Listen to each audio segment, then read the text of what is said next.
నగర నడిబొడ్డున ఉన్నటువంటి స్టోర్లలోనే ఈ సర్వర్ ప్రాబ్లం వల్ల చాలా స్టోర్లు పనిచేయడం లేదు.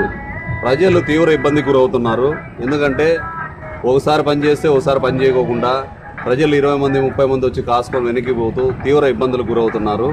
ఈ సర్వర్ ప్రాబ్లం మేము సిఎస్డిటి గారికి కూడా అప్పుడే చెప్పడం జరిగింది. ఇది సర్వర్ ప్రాబ్లం చేస్తున్నారని 3 రోజుల నుంచి చెప్తున్నారు. 3 రోజుల నుంచి కూడా కనీసం కలెక్టర్ ఆఫీస్ పక్కన ఉన్నటువంటి స్టోర్లలో కూడా మాకు పొద్దున పనిచేస్తే సాయంత్రం పనిచేయదు, సాయంత్రం పనిచేస్తే పొద్దున పనిచేయదు అన్నట్లు ఉంది.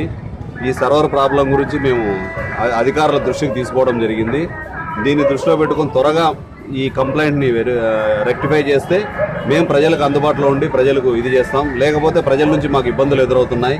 ఎందుకంటే ప్రజలు కూడా సహనం కోల్పోయి ఏంది స్టోర్లు ఇవి అన్నట్లు మాట్లాడుతున్నారు. దీనివల్ల ప్రభుత్వానికి కూడా ఇబ్బంది కలిగే పరిస్థితి ఉంది. కాబట్టి దయచేసి డీలర్లు కూడా మంచి జరుగుతుంది, ప్రజలకు మంచి జరుగుతుంది. మేము ప్రజలకు ప్రభుత్వానికి అనుసంధానంగా మధ్యలో ఉండేటోళ్ళం కాబట్టి ఈ ప్రాబ్లంని తొందరగా రెక్టిఫై చేస్తారని అధికారులను కోరుతున్నాం.